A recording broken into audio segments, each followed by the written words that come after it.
C'est un crime contre l'humanité. Il y a 2 points de tension énormes qui pourraient dégénérer et finir par un conflit mondial. C'est des choses qui sont possibles. Normand Lester. C'était le thème de Normand Lester raconte qui est avec nous aujourd'hui. Bonjour, Monsieur Lester. Bonjour. Je suis vraiment heureux. On est content de vous avoir avec nous pour parler de quelqu'un on a souvent décrit comme un mal-aimé de la politique américaine, Monsieur Jimmy Carter, qui est décédé hier à l'âge de 100 ans. Oui, et c'était pour moi un grand président. Enfin, si on regarde dans les dernières décennies, disons depuis les années 50, depuis l'administration Eisenhower, je pense qu'il y a 2 présidents qui méritent vraiment d'être considérés comme des hommes admirables, des hommes intègres, des hommes qui étaient aussi moralement porteurs. Ouais. Il y a lui et il y a Barack Obama. Les autres, on pense à Nixon, on pense à Bush fils, on pense bien sûr à Trump, à Donald Trump actuellement. Et lui, donc, il n'a été au pouvoir que 4 ans. Les 2 premières années de sa présidence, 76 à 78, il a essayé de réparer les pots cassés de l'administration Nixon. Là, on était très démoralisés aux États-Unis, un peu comme on l'est maintenant, parce que, bien sûr, il y avait eu le Watergate, tout le scandale du Watergate qui avait entraîné la démission du président Nixon. Et puis, bien sûr, il y avait la guerre du Vietnam, une guerre complètement inutile et stupide, qui a coûté 57 000 militaires aux Américains qui sont morts dans cette guerre-là, absolument absurde. Les États-Unis, à l'époque, étaient vraiment déchirés et souffraient beaucoup. Et M. Carter est arrivé avec une brise d'air frais. Oui, c'est ça. Puis c'était un type qui faisait pas partie de l'élite. Lui aussi, c'est un type qui a fait une campagne là, en disant « Let's make America great again », un peu comme Donald Trump.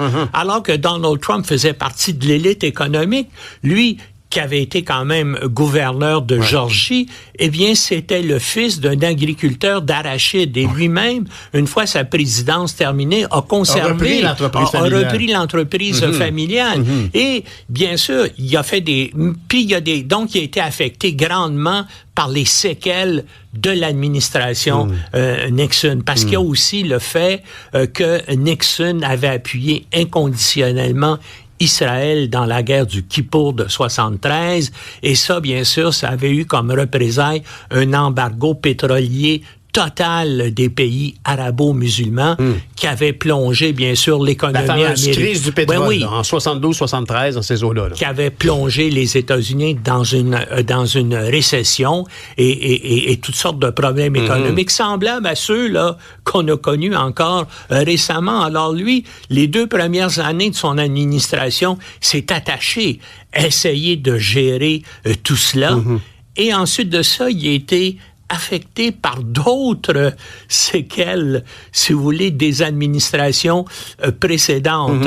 Et parce qu'il y a eu, bien sûr, une chose qui lui a nuit terriblement aussi, ça a été la crise des otages à Téhéran.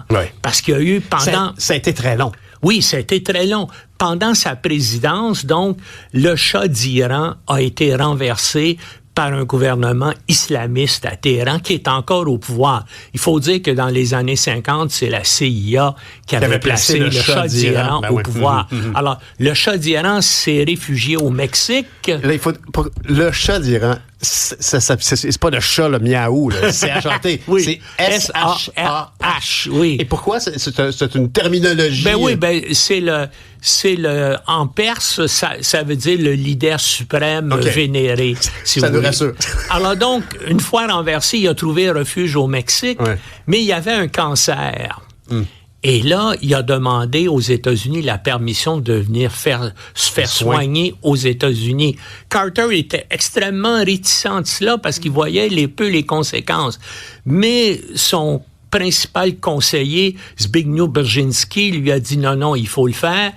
Et l'ancien secrétaire d'État de Nixon, Kissinger, lui aussi l'a insulté en disant, écoute, ça, c'est notre homme, on l'appuie depuis les années 50, il faut l'accepter ici. Alors, ça a fait une réaction terrible à Téhéran, une prise d'otage qui a été interminable. Et on a joué un rôle, le Canada, là-dedans, parce que au moment de la prise d'otage, il y a 6 des diplomates américains qui ont trouvé refuge à l'ambassade du Canada à Téhéran. Et là, on leur a donné des passeports canadiens. On a fait semblant qu'ils étaient des diplomates canadiens et ils ont pu sortir de Téhéran. Et moi, j'étais à Washington à ce moment-là. Ça nous a donné un prestige extraordinaire. Aux Canadiens, au Canada. Auprès de l'opinion publique américaine. Le film a été tiré avec Ben Affleck. Argo, un excellent film. Normand, vous avez ouvert cet échange en mentionnant que, à vos yeux, puis on le lit dans le Journal de Montréal aujourd'hui, votre commentaire relativement à la grandeur de l'homme d'État qu'était Jimmy Carter, vous l'avez évoqué aux côtés de Barack Obama. Qu'est-ce qui vous fait dire à quel point il était... Parce que ce que vous me décrivez, c'est un président qui a eu vraiment qui a pas eu les coups des franges, qui a eu vraiment un vent de face à bien des égards dû aux administrations précédentes et à cette histoire, évidemment, de prise d'otage. Est-ce que c'était parce que, à mes yeux, M. Carter était comme lui-même, comme il se positionnait comme moins important que sa fonction de président des États-Unis. Et donc, c'était un homme humble. Oui, c'est ça. Et un homme religieux. C'était un baptiste, qui toute sa vie, d'ailleurs, s'est dévoué à aider les pauvres. Ils ont, dans des dizaines de pays, lui et sa femme Rosalind, là, sont allés construire des maisons pour les pauvres. Puis il a fait ça jusque dans ses 90 ans, il continuait à faire ça. Oui, un projet très concret, le Housing for Humanity. Oui, ça s'appelait Habitat pour l'humanité. C'est ça. Exactement. Et il y a plein de magasins, d'ailleurs, au Canada, qui sont liés à cette initiative-là, qui existe toujours, Restore. Mais oui, tout à fait. Et tout ça lui a mérité, en 2002, le prix Nobel de la paix. Et puis, pour ce qui est des réactions depuis sa mort, une chose qui est remarquable aussi, c'est que même Donald Trump a fait son éloge disant qu'il avait joué un rôle extrêmement important pour le peuple américain qui devait s'en inspirer. Pourtant, la semaine dernière, Trump a dénoncé, bien sûr, le fait que les États-Unis aient remis le canal de Panama aux Panaméens, et c'est Donald, et c'est Jimmy Carter qui a fait ça à l'époque. Parce qu'à l'époque, il avait, on se rappellera que le canal de Panama à l'époque avait été construit avec l'aide des Américains. D'ailleurs, les Américains avaient aussi suscité un mouvement séparatiste au Panama pour que le Panama se sépare de la Colombie. En tout cas, c'est ça, Carter aussi a joué un rôle extrêmement positif en Amérique latine. Il a cessé d'appuyer les dictateurs latino-américains, notamment le plus célèbre de l'époque qui était Anastasio Somoza au Nicaragua. J'étais d'ailleurs là lorsque le régime s'est effondré. Et puis là, il y avait des gens aux États-Unis, dont la CIA, qui voulaient absolument que les Américains continuent à appuyer Somoza, mais Carter n'a pas voulu. Il a fait la même chose. Il a dénoncé la junte chilienne, il a dénoncé les dictateurs en Argentine, partout. Donc, il a cessé, mais évidemment, ça c'est après son administration. Ça a reparti. Mais donc, c'est un type de conviction aussi. C'est un type qui s'était donné comme principe ne jamais dire un mensonge. Et il l'a tenu. Et des fois, en créant de l'embarras, c'est pas le cas de Donald Trump. C'est tellement l'antithèse de ce qu'on vit aujourd'hui. Vous faites un parallèle entre la période de l'époque où les gens étaient désespérés, conflit interminable avec le Vietnam et tout ça, au Vietnam, et maintenant, vous faites un parallèle et les Américains ont choisi totalement l'inverse comme personnage. Oui, mais un leader populiste aussi à l'époque. C'est un type qui veut lutter contre le Deep State. Jimmy Carter voulait faire la même chose à son époque. Mais, bien sûr, il était extrêmement réticent ou totalement opposé à Trump. Parce que, comme tu sais, à la fin de sa vie, il était dans un cancer terminal. Il était en soins palliatifs chez lui-même. Et puis lui, il a confié à des amis, il faut que je vive un peu plus longtemps pour aller voter contre Trump pour Kamala Harris. C'est quand même beau de voir ça. C'est vrai que un président comme Jimmy Carter, c'est le beau côté que, personnellement, ma génération, je pense qu'on a pu idolâtrer un peu les États-Unis comme un agent pacificateur, agent de la démocratie dans le monde. C'est ça. Puis même, aujourd'hui, parce que souvent, les présidents prennent leur retraite, puis ensuite, ils font beaucoup d'argent, des conférences, ils écrivent un livre et tout ça. Lui a continué à se dévouer pour les pauvres, a continué, c'est ça, avec sa femme, on parlait d'habitat pour d'aller construire des maisons pour les pauvres, les défavorisés, dans des dizaines de pays. Il a agi aussi comme médiateur dans des conflits internationaux. Donc, c'est un gars qui avait la conviction, il fallait faire de quoi pour les êtres humains, puis avec mes modestes moyens, toute sa vie, il l'a fait, puis il l'a fait 4 décennies après avoir quitté la Maison-Blanche. Puis il y a tout le cas, là, parce que je reviens là-dessus, tout le cas de l'Iran, donc où on avait encore une 50aine d'otages américains à Téhéran, et là, ça a été la gaffe de sa présidence. Ouais, on lui a fait porter le poids de ça. Il a décidé de monter une opération militaire pour essayer de libérer les otages.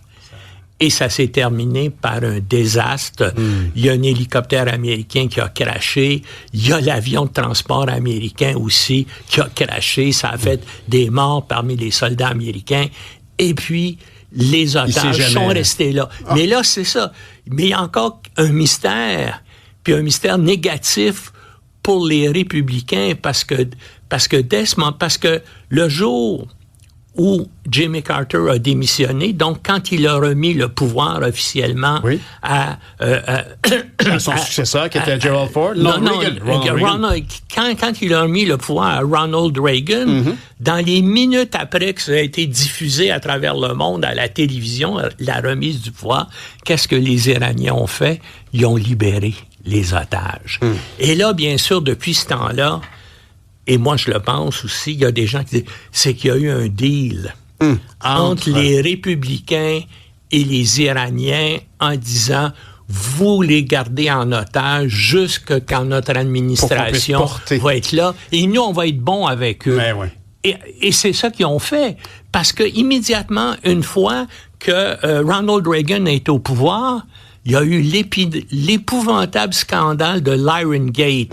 Les Américains se sont mis à fournir secrètement des armes à l'Iran pour combattre l'Irak. Et ça a été un des grands scandales de l'administration Reagan. Lester, on vous écouterait toute la journée. Vous n'êtes sûrement pas à la retraite, en tout cas. Ça, c'est clair. On est très, très chanceux d'avoir la chance de vous entendre sur cette question américaine. Merci beaucoup, M. Lester. Et je vous souhaite d'avance une bonne année. Merci. Salut.